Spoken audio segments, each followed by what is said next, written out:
Hello and welcome. Thank you for joining. Today, we are talking about, are you financially qualified for infinite banking?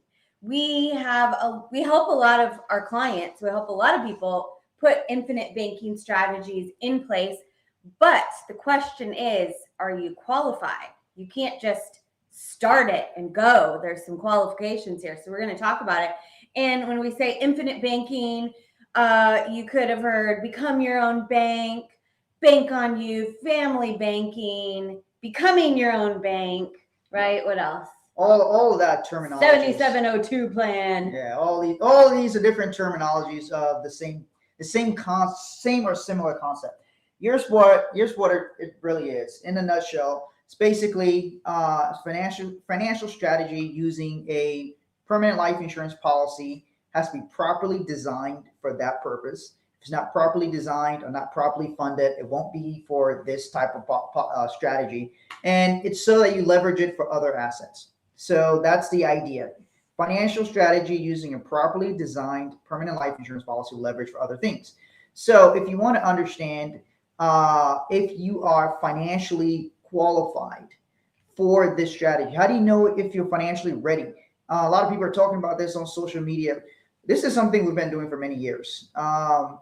If you look at any of our social media pages, you can look back through thousands of videos where we've talked about different financial strategies and topics and things like that. And let me tell you this, if you're interested in learning about or using this strategy of becoming your own bank, infinite banking,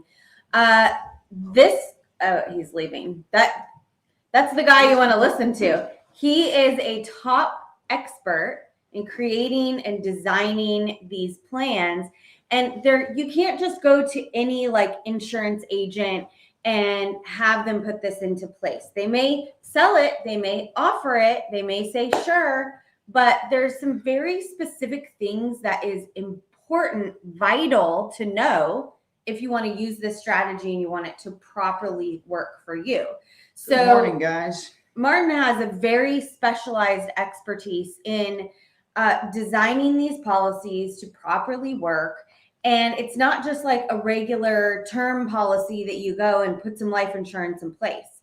No, they are designed custom to you, the amount you're putting in, how you're going to be using it, when you want to use it. So it's very important for you to increase your knowledge to understand how does this strategy work and are you qualified? Because if you go do a plan that you're not qualified for, it could be the best plan in the world. But if it's not the right thing for you and you're not ready for it, then it's not going to do you good. So it is important that you understand when it's appropriate for you to use. So first of all, also understand what is a bank. A bank is a financial institution that takes in deposits and make loans. By the way, if you guys have any questions, feel free to drop it in the comments. And please let us know where you're tuning in from. Like, comment, and share, and tag anyone you know that wants to learn about this. So we're talking about, are you financially ready for infinite banking? Things you need to be aware of.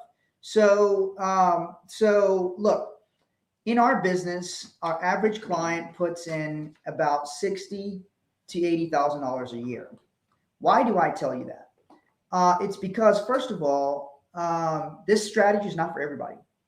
And the reason I mention that is because somebody who has $60,000 a year to save or put away into any financial vehicle has to be, by definition, a high income earner, right? So means they have to make enough money that they're able to still pay their bills, their lifestyle, travel with their family, do all these different things, and then still have 60 grand, 80 grand, 100 grand left over to fund a strategy like this. So clearly these are affluent individuals, high income earners, and all of that.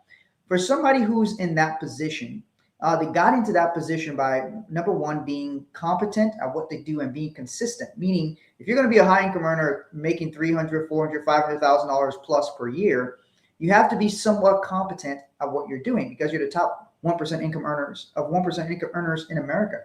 So they have to be competent in what they do. So now I know the whole infinite banking thing, all this stuff has become very popular on social media. And a lot of people are talking about it, want to understand how it works, all these different things.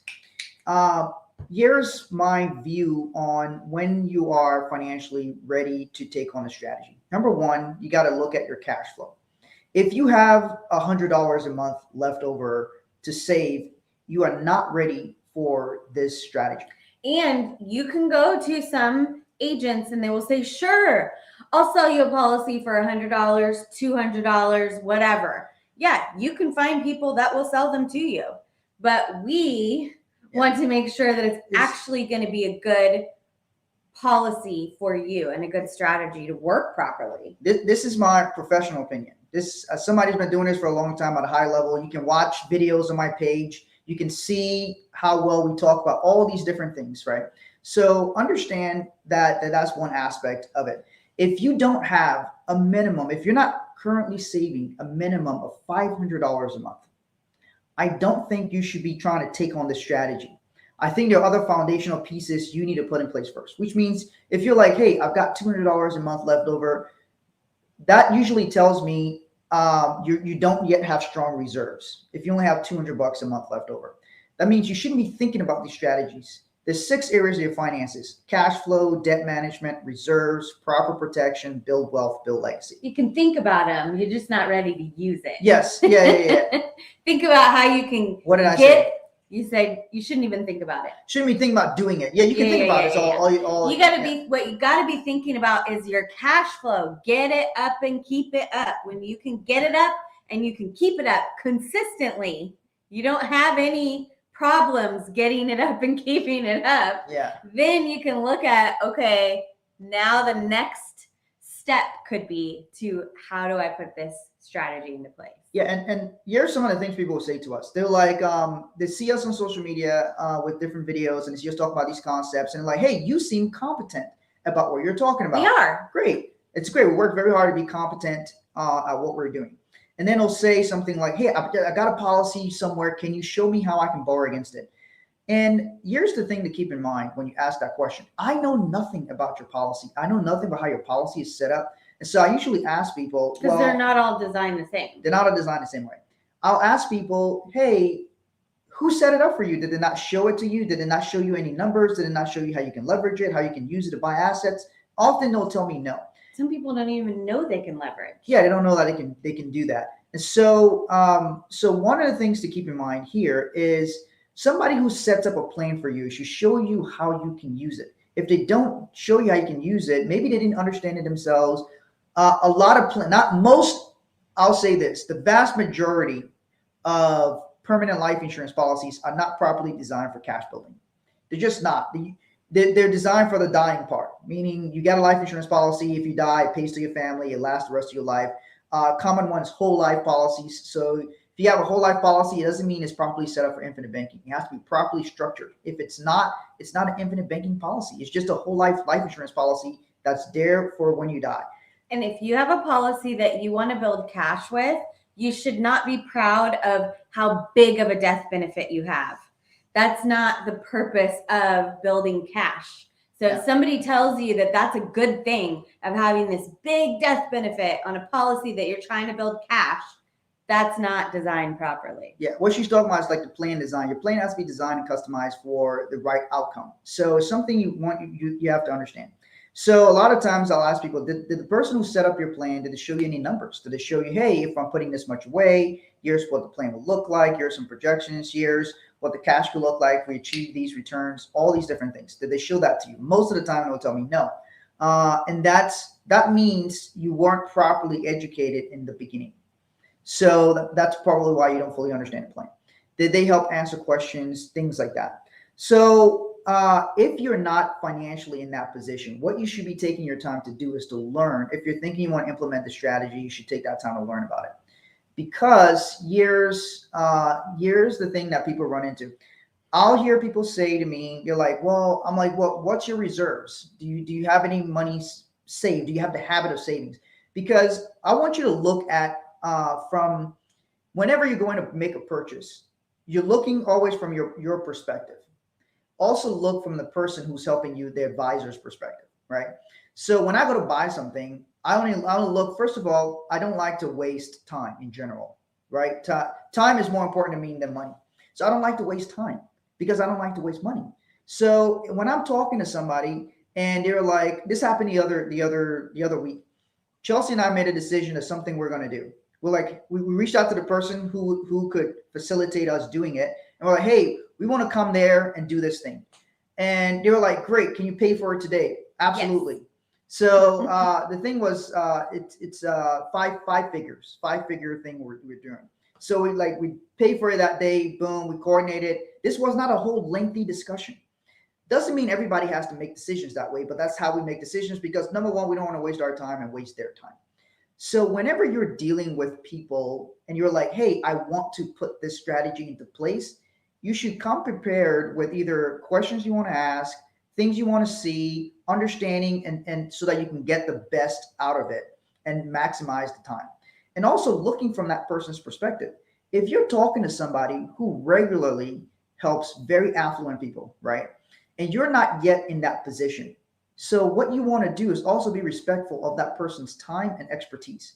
So if I'm talking to somebody who's an expert in their space, right? I want to make sure I'm being respectful of their time and their expertise. So I want to bring, if I'm not really ready to do something yet, I'll tell them, hey, I'm not really in a position to do this thing right now, or my attention on something else, or I'm going to do some other things first before I get to this. But is there anything I need to be thinking about when it comes to this? These are questions you should be asking in that scenario.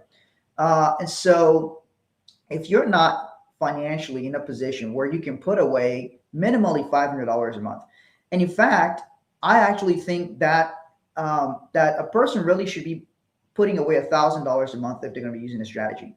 If you can't save $500 to $1,000 a month, I don't know if this strategy is right for you at this time. And sometimes I say that to people, and I said that to one guy, and he got upset about that. And the reason I said that to him is because I said, look, I get that you like the strategy, you want to use it. And I'm like, but I haven't seen you build any reserves yet. What that means is the moment you have an emergency, you have no reserves. That means you can't continue to fund your plan because some emergencies now messed up your financial situation. So I explained to him, you're not financially ready to take on the strategy. So I wouldn't, in good conscience, set it up for you. That would not be helping you. And he was like, well, so he tries to tell me how, I can live minimally, all these different things the guy was saying. And I was like, you know what? I just don't think that I'm the person to help you do this. And and that was kind of the end of it. And I said, look, go and save for 6 months, build up your reserve for 6 months, come back in 6 months, and let's have a discussion. You tell me how much reserves you built up. Here's why. If somebody has $500 a month, right? There's things you're not thinking about depending on when you're trying to set up a plan like this. There's things you're not thinking about. Christmas time comes. You got to buy a bunch of gifts for your kids, your relatives, whoever, and you've not planned financially for that. Car tires, some emergency comes up, all kinds of different things that'll come up that you've not planned. COVID season comes. All kinds of stuff's coming. And so if you've not planned for that, somebody says it's absolutely correct. Building blocks. Yes, there are 6 building blocks that make up your financial house. And it is specifically called building blocks because it's a process. You're continually building and strengthening. There's always another level no matter where you are now. And also, these plans are not short-term strategies. This is a long-term strategy to be able to use for years. Mm-hmm. So it's not like Martin's saying some emergency comes up and you're like, oh crap, can't do this plan now. No, we want you to be in a strong financial position so that the strategy that we help you put in place, that you're going to keep it and then it's going to benefit you and you're going to be able to utilize it properly. Mm-hmm. And also 2 things that are very important. You have to be able to trust yourself and be confident that you can make a good decision. Mm-hmm. If you've made financial mistakes in the past, if you don't trust yourself and then you come to us expecting us to tell you what to do or make a decision, you're not going to be able to trust us properly because you can't trust yourself to make a good decision. If you can't trust yourself to make a good decision, how are you going to trust that you're making a good decision to work with us? So we look for people who are confident in trusting themselves to make good decisions. Doesn't mean you can't have ever made a financial mistake, but you have to be able to evaluate information to look to find out if something looks true to you and looks like a good decision. And then to build on that, that if you're coming to us as the experts, that you are listening and being coachable to our recommendations. So like if Martin says, hey, looking at your financial house right now, I don't think this strategy is the best for you. It's not ready. First of all, you should appreciate that he would not just try to sell you, because there are many people out there that will just say, oh yeah, sure, whatever you want to buy, I'll sell. You know, there's a song, there's a lyric in a song that says, I want to sell what you're buying. It's like, whatever you want to buy, I'll sell it to you. There's people that will do that. Yeah. But this guy here, you have to respect and listen to his expertise. If he tells you you're not ready for this strategy, then you should probably listen up to the steps that he says to take for where you are now. And that's why we look at your entire financial house. We don't just look at, do you have the money to put into a strategy like this? No. What are your reserves? What's your cash flow? Do you have, these other pieces in place? Because we want it to be a win for you, your family, your business, your finances. Yeah. And so if we say you're not ready for this plan, then it would be wise to listen to what we say are the next steps to get you to a place where you can utilize this strategy. And by the way, why do I say that? Trustworthy. He looks trustworthy. Oh, I'm glad. Here's the thing about it. Why do I say that to people? One, I don't need your sale to pay my bills. Meaning your one individual sale is not going to make or break my business. You want to do business with people in that position, which means they can just be honest with you. Like there are agents who, nothing good or bad, it happens in every industry. There are agents who need a sale to pay their bills. It's just a reality. Sometimes it happens in different industry, happens in the car industry, happens in real estate, happens in different things. They're counting on that sale because they got bills to pay. So part of my focus in building a strong business and creating strong cash flow in my business, we're always looking at cash flow in our business. How do we build more cash flow? How do we build more reserves? We work hard to be disciplined on that front. Is because I can then honestly tell you, hey, I don't think you're ready for this, man. Here's other things you need to do first, and here's resources that we can give you so that you can do those things first. And then you want to be in position to do that. The other thing is, because we have also a lot of affluent clients, we're able to do that. Life insurance is just one aspect of our business. We have other aspects of our business. There's different businesses that we have. So one of the reasons when we started to go on social media and educate people is because I would constantly see this all the time. I would run into plans that were not properly designed for people. They were not properly designed for cash building, all these kinds of different things. They were not flexible enough, all these different things I would run into. And so I said, okay, let me just do my best to educate people in a simple, easy way. So one of the skills that I have is I can take something that's a complex subject and make it simple enough so that people, the ordinary person, can understand. Why? Because when I came to America, I didn't know jack shit. I didn't know anything about money, finances. I came from Africa. I didn't know how any of this stuff worked. I didn't know how credit card don't works. Either. No, they don't. And I didn't know how credit card worked. I didn't know how any of this stuff worked. I didn't know how to get in a credit. I didn't know any of this stuff. And what I wanted was for somebody to show it to me in a simple and easy way that I could understand it. It wasn't because I was dumb. I just was never exposed to it. So what I try to do is I think about myself at that stage. How would I have wanted somebody to help me from when I was in that stage and different stages I've been in. So that's one of the things that we really focus on. So I teach people. I started doing this because my mom also, she came to America in her 50s. She had to learn about retirement and Social Security and all this stuff. So I had to help explain things to her in a simple way. Now my mom's retired. And then I would explain it to our son at a young age. I'm like, well, if I can explain it to a 7-year-old, then an adult should be able to get it.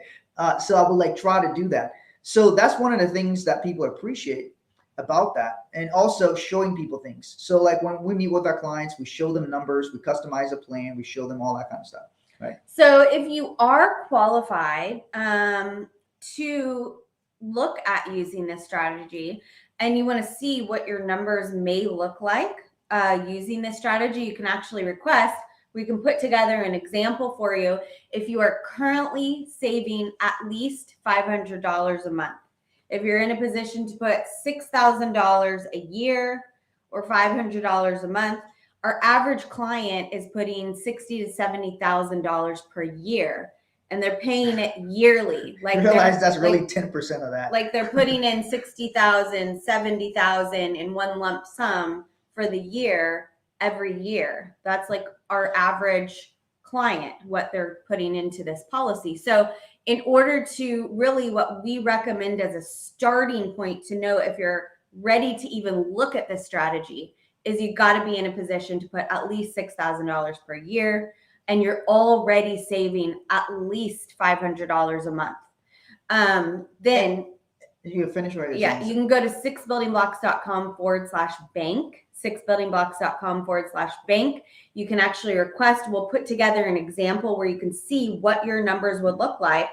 And this is like mind-boggling that so many people who try to look at this strategy and they talk to somebody else, they don't show them numbers. So like, how do you even know what your numbers are going to look like in this strategy? We actually show you numbers. We do a screen share. We can actually see what your cash flow is going to look like leveraging this policy, and at what year that it would, how much would be in there and how it's going to grow and how you can leverage it. We lay it all out for you, but you have to be qualified for it. If you're not qualified for it, there's also a link on that site. You can still go to that site. There's a link for another resource that will help you put the pieces in place to be able to get to where you're ready to use that strategy. So you can check it out, 6buildingblocks.com/bank. And let me tell you also one of the reasons that we show customized numbers and all that stuff, because you want to have something to compare against, right? So you have a plan that you set up that you want to, over the years, compare how your plan is performing in reality compared to what was established in the beginning. So it gives you a benchmark, right? This is something in the retirement side. Sorry, really quick. Someone says I just joined. Please recap. We're talking about infinite banking and how to know if you're qualified. You can go to 6buildingblocks.com/bank. And you can get some additional information. And if you guys have questions, you're welcome to drop it in the comments. People have questions all about this. And here's a common stream of questions people ask. They're like, how soon can I borrow against it? Well, you can. That depends. It depends on the structure of the policy. A lot of our clients who are using it for infinite banking will fund a policy, like Chelsea mentioned, as a lump sum once a year, right? And so you can take a loan against it the next week. So somebody can drop 50 grand, 80 grand, 100 grand, which we have clients do this routinely. If you go on my Instagram page, we have a lot of short videos where I show some of this. We show actual clients, we show some of the loans against the policy, all of that. They use it for other assets. But then you're not going to fund it $500 a month and put in $500 and borrow next week. And you also don't borrow against the death benefit. A lot of people are confused about that. The death benefit, that's the life insurance part. You're not borrowing against that. You borrow against the capital, the cash that you fund into the policy, and then it builds, it grows, compound. You earn interest or dividends depending on the type of policy and how it's designed. But that's very important to understand. Some people are like, oh, I need money for my business. Can I get a life insurance policy and borrow from the death benefit? No, this is something you are funding, and it can grow tax-free, tax-deferred. And you can access it tax-free. Yeah. Access it tax-free. So it's called capitalizing your bank. You got to fund money. It's like if you're going to build a bank, what does a bank need? Bank needs to have money. Why do people go to banks? Because there's money there. So you got to capitalize your bank, which is essentially you funding money to a policy. The policy earns interest and dividends, so it grows over time, and you can take loans against it. And why do people do that? Why do people go through the trouble of doing this, right? Because it seems like there's several steps involved. Well, very simply is because of something called leverage. So if I have my money working in one location and I want to, so first of all, whenever you put up money to a policy, you can have your money compounding. So you have the cash building, you get access to compound interest, which is your money earns interest, that gets added to your total pool of money. The next year it goes to earn more interest, that gets added to your total pool of money. And next year, so as you can see, it can get larger and larger each year. So that is Yes. we're that talking about is life insurance that policy. is called compound interest. It's building and building. So I always ask people, if your money was compounding and you weren't taking any losses, how long would you want this money to compound for? Well, everybody was like, I wanted to compound forever. So yeah, great. That's what a properly designed permanent life insurance policy will allow you to do. So okay, so my money's compounding forever. How the hell do I use it? How do I use it while it's compounding? How do I keep it compounding and use it at the same time? So that's how rich people think. How do I buy an asset, keep that asset appreciating and working for me, and then use the asset at the same time? So it allows you to have Rain going. Rain, would you mind getting in my Instagram? Rain, can you please get in Martin's Instagram and put the link in there? Yeah. So while I was saying something, so I didn't want to. I know, but I was gonna say anyways. Yeah. So it's your money's compounding. You want to be able to, then you can leverage it to buy other assets. So a common thing is people leverage it to buy real estate. So you capitalize your bank, which is you store money inside of your policy. You then leverage it for income producing assets like real estate. So then you have money working in two places. You got money working inside of your policy, and you leverage it and you buy real estate that appreciates and provides cash flow. So the concept itself is simple. It's the execution that you got to understand. How is it properly designed? Who do you work with? Which companies to use? Things like that is where we come in and help our clients to do. Yep. So if you want to see your numbers and you qualify, you can go to 6buildingblocks.com/bank. On TikTok, yes, we're talking about infinite banking. If you want to see what your numbers would look like in an example, you can go to 6buildingblocks.com/bank, but make sure to read the instructions to see if you qualify. And if not, there's another link there as well that will give you the resources to put the pieces in place to be able to be ready to do that strategy. Thanks, Rain.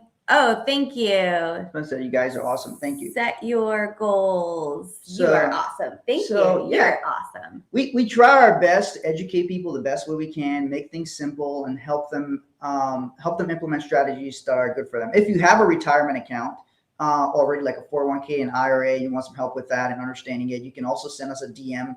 We'll help you with that. If you are in real estate or a real estate investor and you have capital, and you're looking for deals, different things like that, you can send us a message, those kinds of different things. Or if you have deals. If you have deals, we're looking for people who have a real estate deals that's a good deal and they're looking for capital. And they're like, hey, this is a good deal. This is the cash flow and everything. I'm trying to create some capital. Send us a DM with all these different things. We like to be in communication with people from that. And on Instagram, if you guys put a comment or a question that we didn't address, please DM us, because the comments and questions go away after we end the live. If you use it as collateral, what CSV or dollar amount do banks allow you to use it as collateral? So the easiest way to borrow against your policy is to get the loan from the insurance company, because the insurance company already knows how much is in your policy, and they will give you a loan. They're contractually obligated to give you a loan against your money. You don't have to tell them what it's for. Doesn't matter what your credit is.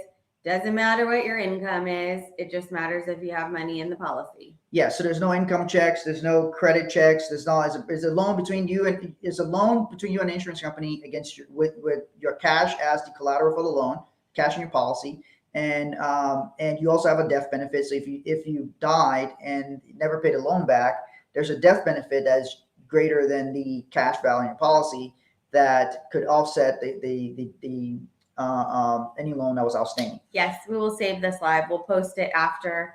But if you have any questions or comments, they go away from the live. So be sure to message us, and we're happy to help. Yeah, and so those are all things to keep in mind and understand. And if you need any help, like Chelsea said, mention it to us.